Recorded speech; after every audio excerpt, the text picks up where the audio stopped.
The reason that they're predominantly film companies now is because the film market hasn't shrunk by 60% from its peak. So when you look at the music industry, right, adjusted for population growth and inflation, dropped 60% from its peak. And if you take away any chance for these guys to have an upside, any chance for these guys to make money, you're going to see investment go away. So if you take away the reward, you're going to take away the investment. That's exactly what happened. And Bruce, I think you've said a lot of things that are really important. I think you're right to say that a lot more artists are moving away from major labels. But the one thing I'd add is that's not always by choice. We kind of say it's by choice to feel better about ourselves to a degree.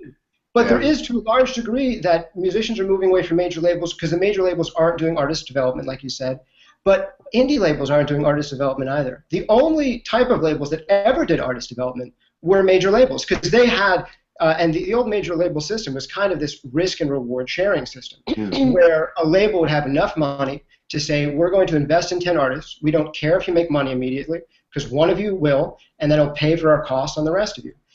Indie labels can do that to a degree, but they can really just do it on releases. They can't do it on development. They can do it on just, actually pressing up.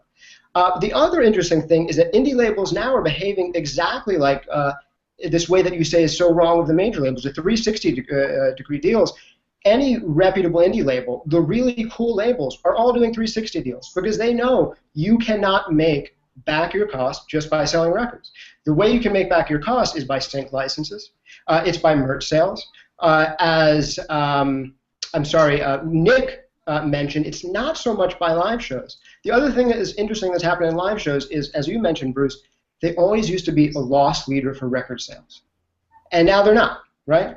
They're supposed to make money in and of themselves. The problem there is that we have greater income inequality on live shows than ever before. Ticket prices have gone up because any band who wants to make money doing a tour has to cover their expenses just on the tour. So what you have is really big artists who can command high ticket prices, them making a killing. Rolling Stones are doing great. Bruce Springsteen is doing great.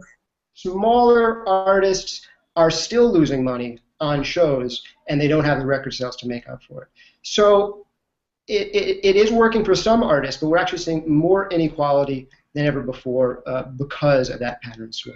So that was just one thing I want to throw in, that although you do see artists moving away from majors, it's mostly because majors are moving away from small artists because they're not seeing an upside. They're not seeing the chance for reward, so they're not putting in the investment dollars. And that's just basic microeconomics at work, I mean, right?